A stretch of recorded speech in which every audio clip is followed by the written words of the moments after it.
찬양 감사합니다. 또 우리 신암 앙상블 연주 고맙고 감사합니다. 우리 옆에 계신 분들과 함께 오늘 이렇게 인사하시겠습니다. 믿음으로 세상의 골리앗을 이깁시다 라고 인사하시겠습니다.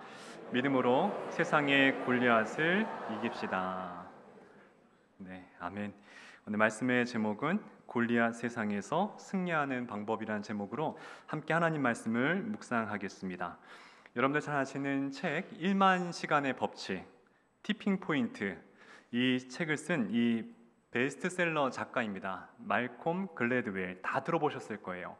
이분이 한 10년 전에 다윗과 골리앗이란 책을 또 썼습니다. 신앙 서적은 아니고요. 이분이 성경에 나오는 다윗과 골리앗처럼 작은 기업이 어떻게 큰 기업을 이길 수가 있을까? 우리 인생의 작은 것으로 어떻게 큰 사람, 큰 것들을 좀 이겨낼 수 있을까? 이런 약자가 승리하는 비결에 대해 쓴 책입니다.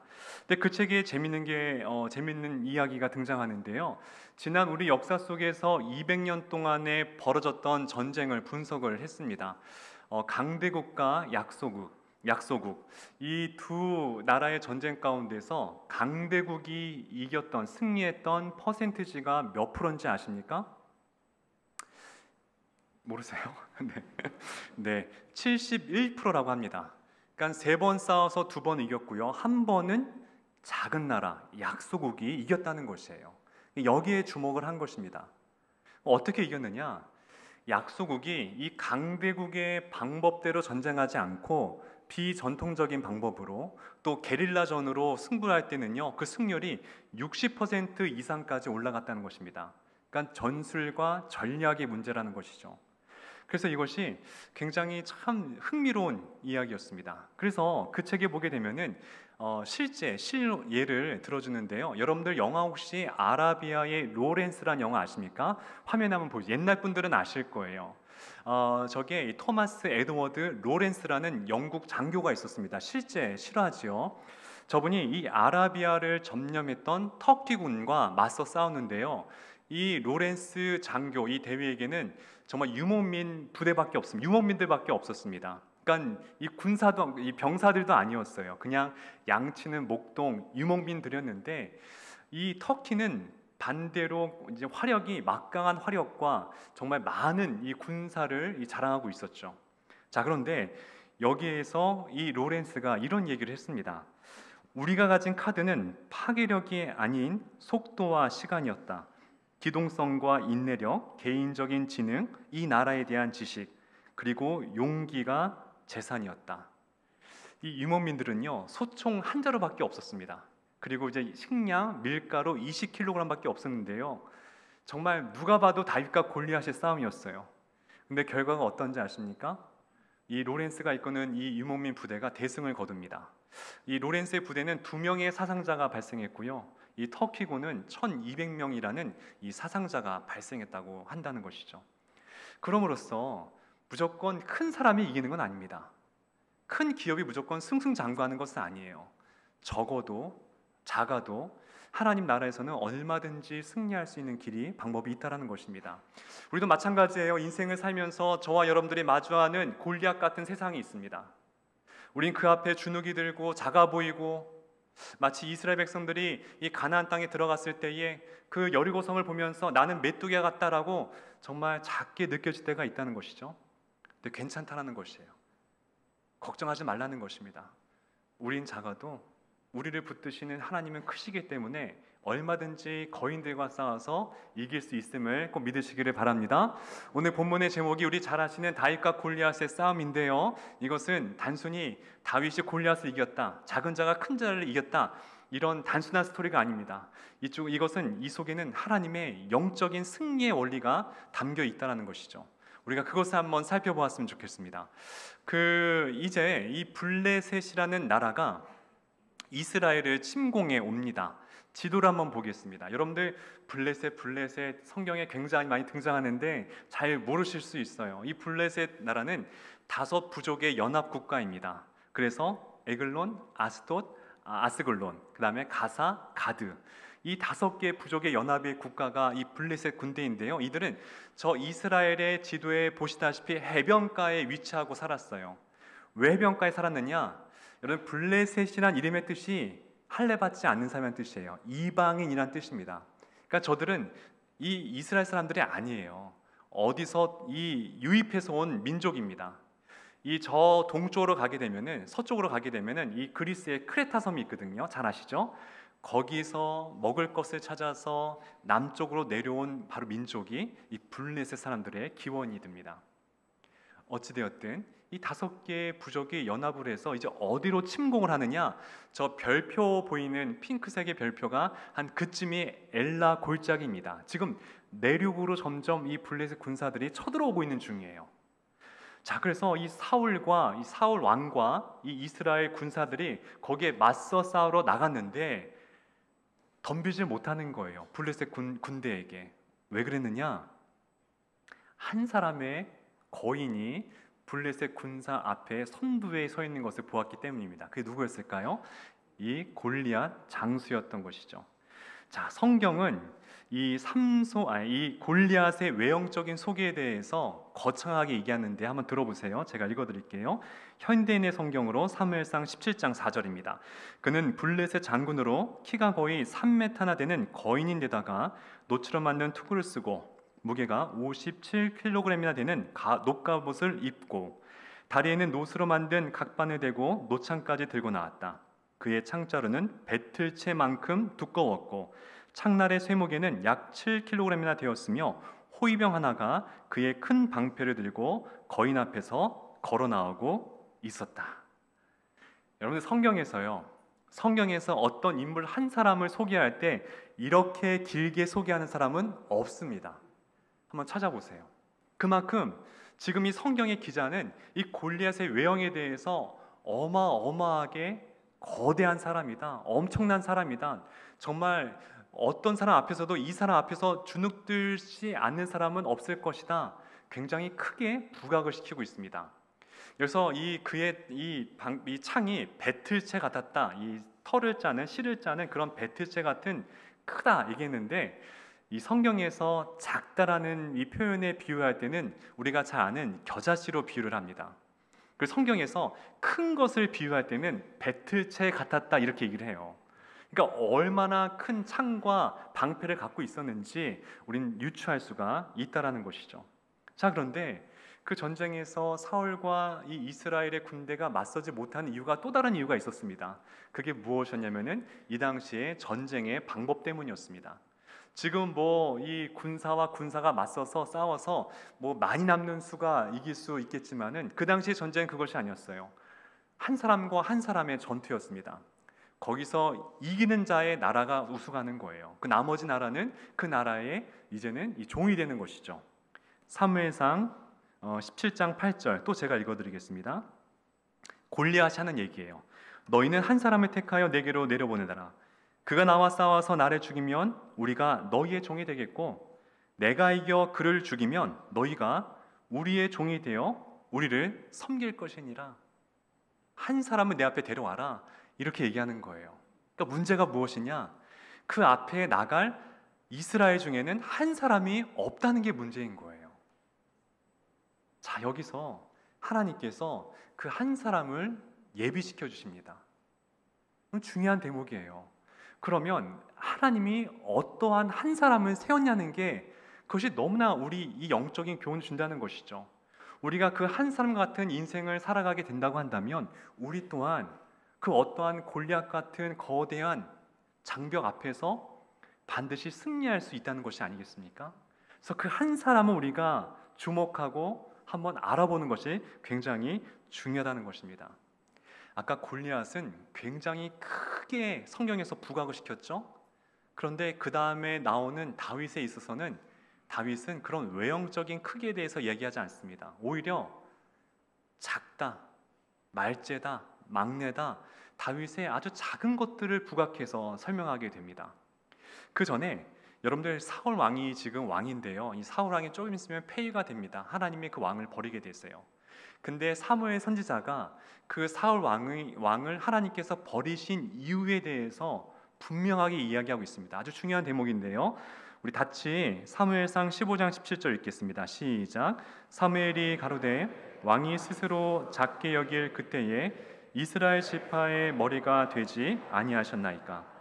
여호와께서 왕에게 기름을 부어 이스라엘 왕을 삼으시고, 자, 하나님께서 사울 왕을 이스라엘의 초대 첫 번째 왕으로 세운 이유에 대해서 분명하게 얘기하고 계십니다. 뭐 때문에요? 스스로 작게 여겼던 그 겸손함을 보시고 왕을 세우신 것이에요. 다른 것이 아니었습니다. 사울이 전쟁을 잘하거나 뭐 정말 용맹스럽거나 힘이 세거나 집안이 유력하거나 그건 아니에요. 한 가지 이유 보고 왕으로 세우신 것이었습니다. 뭐냐면은 날마다 스스로 작다고 겸손하게 겸손함을 유지했기 때문이었어요. 그런 그가 왕이 된 다음에 변질되게 되죠. 스스로 높아지기 시작합니다. 하나님 말씀을 업신여기고 순종하지 않습니다. 그래서 버림받게 되는 것이에요. 자, 그리고 하나님께서 다윗을 택하실 때에 다윗을 성경에서 어떻게 소개하는지 한번 유심히 보세요. 사무엘상 16장 11절, 제가 개역 한글 성경으로 읽어드리겠습니다. 또 이새에게 이르되 너의 아들들이 다 여기 있느냐? 이새가 가로되 아직 말째가 남아있는데 막내 아들이 있는데 그가 양을 지키나이다. 사무엘이 이새에게 이르되 보내어 그를 데려오라. 그가 여기 오기까지는 우리가 식사 자리에 앉지 아니하겠노라. 또 사무엘상 17장 14절도 다윗은 말제라, 장성한 3인은 사울을 쫓았고, 그러니까 이 세 명의 형들은 이 전쟁에 나갔다는 뜻입니다. 지금 성경이 계속해서 다윗에 대해서 뭐라고 얘기하느냐? 막내다, 말제다, 마지막 아들이다 이렇게 표현하고 있습니다. 이게 히브리어로 카탄이란 뜻인데요. 카탄의 뜻은 하찮은 자란 뜻이에요.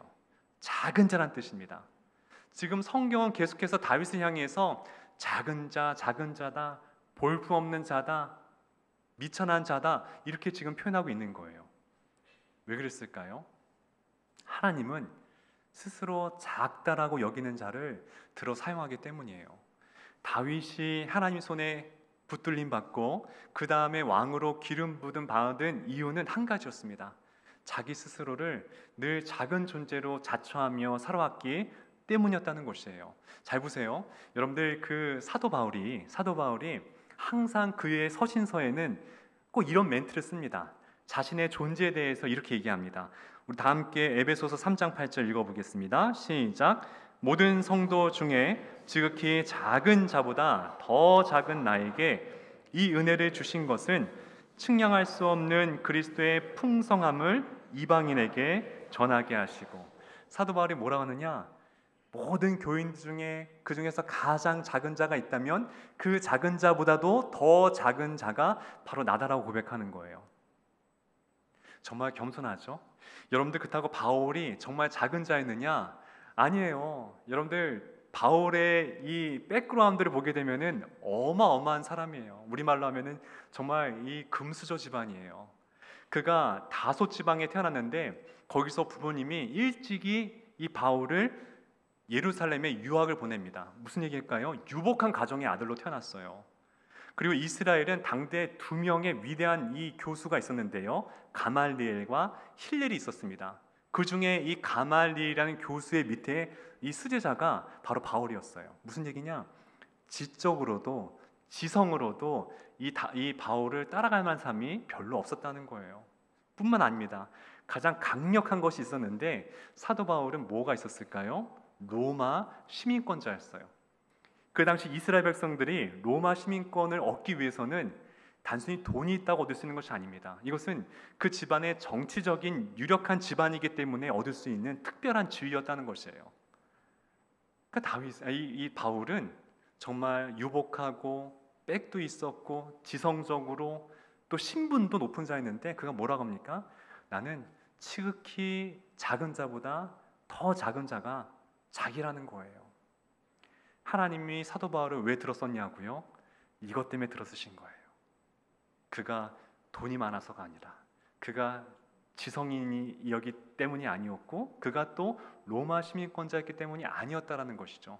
그럼 하나님께서는 왜 작은 자를 이렇게 기뻐하실까요? 왜냐? 스스로 작다 여기고 겸손한 자를 통해서 하나님의 영광이 더 크게 드러나기 때문이라는 것이에요.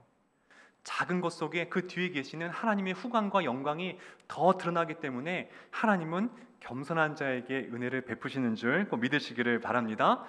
두 번째, 다윗을 보게 되면 다윗의 성품을 알 수 있는 대목이 한 절 말씀에서 드러나게 되거든요. 사무엘상 17장 20절 말씀, 이제 아버지 이새가 이제 저 전장에 나가 있는 형들에게 도시락을 갖다 주라고 다윗에게 이제 얘기를 합니다.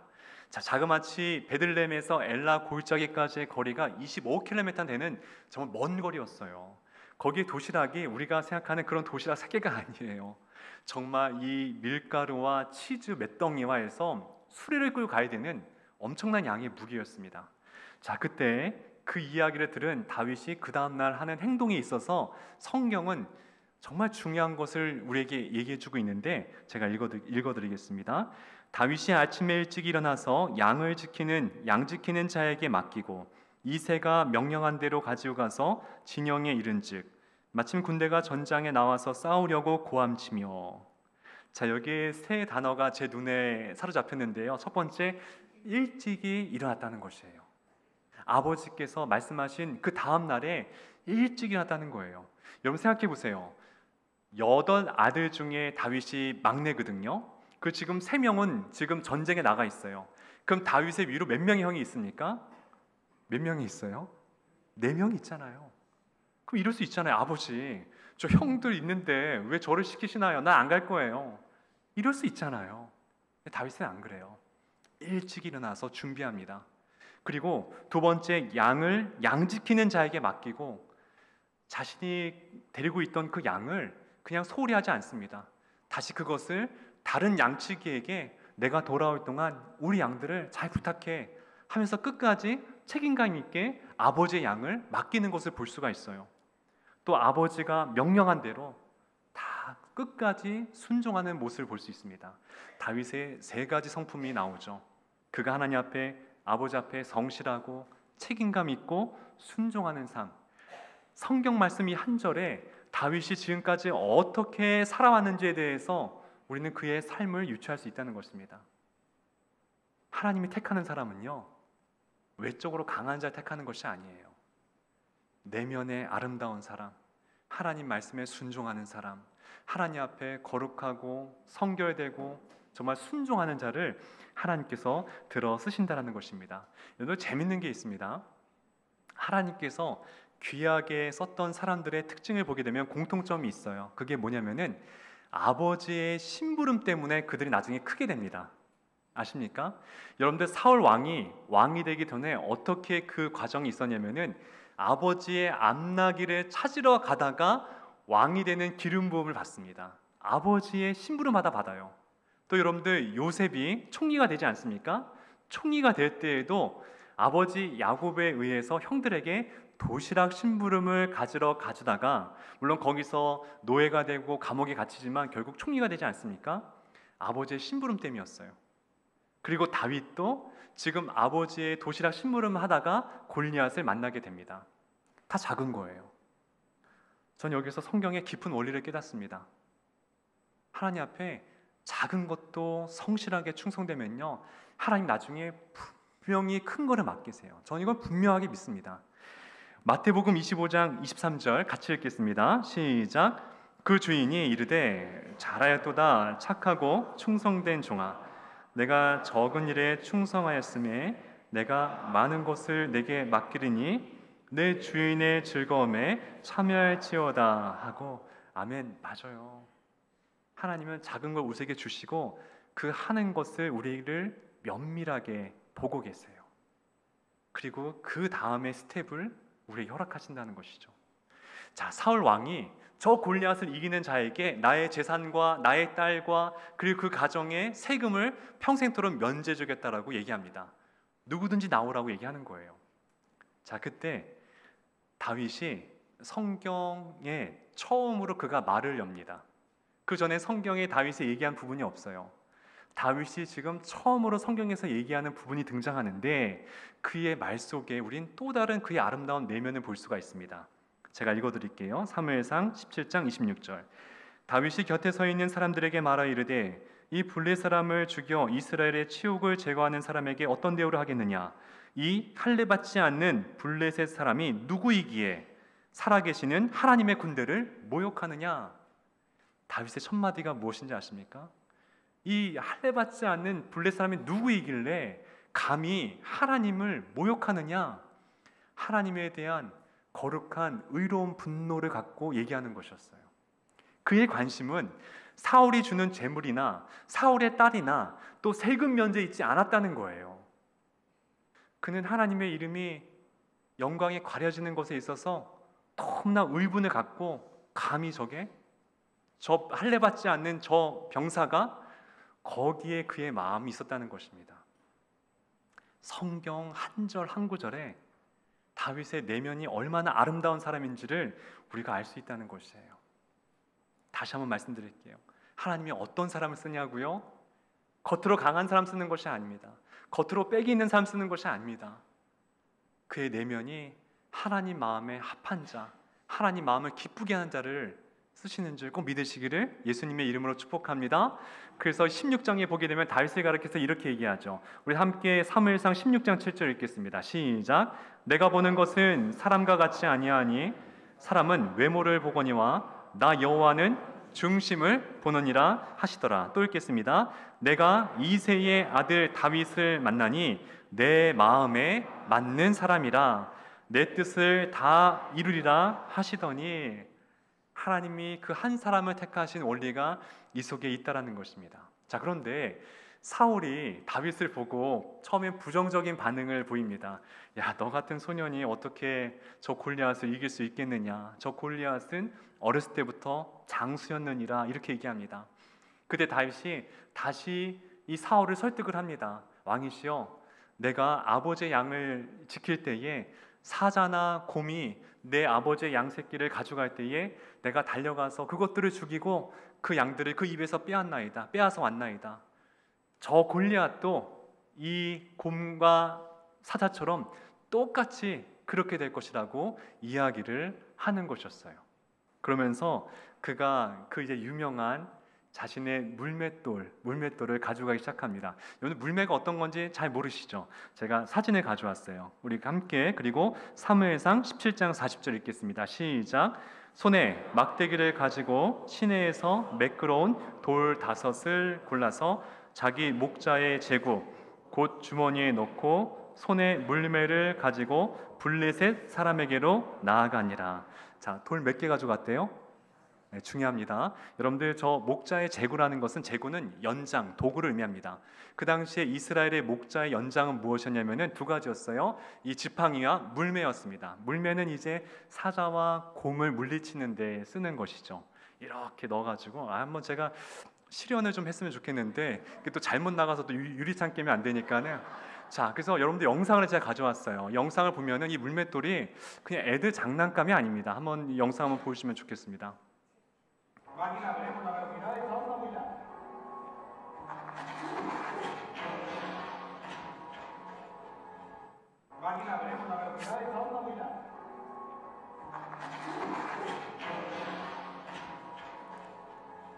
별로 안 놀라시네요. 저는 보고 이거 한 10번도 더 본 것 같아요. 저 물맷돌이 몇 미터 날아간 300m까지 날아간답니다. 300m. 그래서 사사기 20장에 보게 되면은 저게 옛날에 이 전투 무기였어요.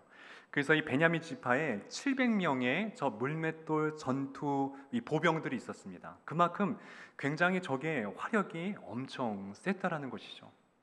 자, 그런데 다윗이 아까 제가 몇 개의 돌을 가져갔다 말씀드렸습니까? 5개. 중요합니다. 왜 5개를 가져갔을까요? 하나 던졌는데 빗 맞을 수 있으니까.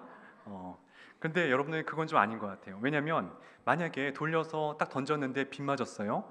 그럼 골리앗은 가만히 있을까요? 그럼 뭐 게임 끝나는 거예요.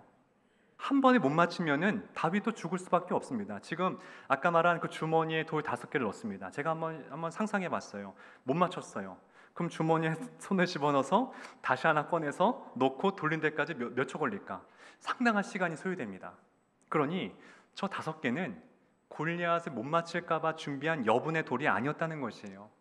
그 제가 성경을 자세히 보았습니다. 그 다음 장에 보게 되면은 이 거인이 골리앗 말고도 4명의 거인들이 더 있었다는 것을 알 수가 있어요. 제가 빠르게 읽어드릴게요. 사무엘하 21장 16절. 거인족의 아들 중에 무게가 300세겔 되는 노창을 들고 세 칼에 찬 이스비브놉이 다윗을 죽이려 하므로. 첫 번째 거인의 이름은 이스비브놉이 등장합니다. 또 18절에도 그 후에 다시 블레 사람과 곱에서 전쟁할 때에 후사 사람 10부계의 거인족의 아들 중에 삽을 죽였고, 삽이라는 이름에 또 두 번째 거인이 등장합니다. 또 19절에 또다시 블레 사람과 곱에서 전쟁할 때에 베들레헴 사람 야레오르김의 아들 엘하나는 가드 골리앗의 아우 라아미를 죽였는데, 골리앗에게 똑같은 거인의 동생이 있었습니다. 그게 라암이었습니다. 또 21장 20절에도 또 가드에서 전쟁할 때에 그곳에 키가 큰 자 하나는 손가락과 발가락이 각기 6개씩 모두 24개가 있는데 그도 거인족의 소생이라. 자, 그러니까 다윗이 전장에 나갔을 때에는 골리앗 말고도 그 뒤에 4명의 거인이 서 있었다는 것을 보게 된 것이죠. 그래서 다윗은 단순히 골리앗만 죽이려고 나간 것이 아니었어요. 여차하면 그 뒤에 있는 나머지 거인들도 무찌를 그 요량으로, 그 마음으로 5개의 돌을 가져갔다는 것입니다. 잘 보세요. 시키는 것만 한 사람이 아니었어요. 다윗은 그냥 골리앗만 죽여도 그는 많은 돈과 재물과 명예를 얻을 수 있었어요. 근데 다윗은 그러지 않습니다. 그는 더 목숨을 걸어서 하나님께 영광 가리는 저 블레셋 이방인들을 처치하기 위해서 다른 것까지 더 멀리 더 크게 본 사람이 바로 골리앗이었다는 것이에요. 다윗의 마음은요, 보면 볼수록 정말 버릴 것이 없는 너무나 아름다운 내면을 소유한 사람이었다는 것입니다. 하나님이 다윗을 사랑하지 않을래야 않을 수가 없었던 것이죠. 말씀을 정리하겠습니다. 이 사무엘상 17장은 단순히 다윗이 골리앗을 이겼다 이런 이야기가 절대로 아닙니다. 이 스토리의 중심은 누가 하나님 앞에 큰 자인가를 보여주는 성경 이야기예요. 누가 하나님 앞에 큰 자인가? 바로 그것은 믿음을 갖고 있는 자가 하나님 앞에 영적인 거인이라고 보여주고 있는 것입니다. 그래서 우리도 우리만의 물맷돌을 준비하셔야 돼요. 여러분들 물맷돌은 무엇일까요? 예배라는 물맷돌이에요. 기도라는 물맷돌이에요. 그리고 찬송과 말씀이라는 물맷돌입니다. 다윗은 이것을 매일매일 안 보는 곳에서, 보이지 않는 곳에서 수많은 연습을 통해서 그것이 결정적인 순간에 그것이 하나님께 쓰시는 도구가 되었던 것이에요. 우리가 날마다 기도하고 날마다 예배드리는 거 지금 보면 아무런 효력이 없는 것 같지만 저는 반드시 믿습니다. 우리 인생에 어려운 순간이 찾아올 때에 오늘의 예배의 이 물맷돌이란 예배가 결정적으로 우리에게 승리를 안겨주는 하나님의 도구가 될 줄 꼭 믿으시기를 바랍니다. 그런 축복의 영적 거인이 되시기를 좋으신 예수님의 이름으로 축복하고 축원드립니다.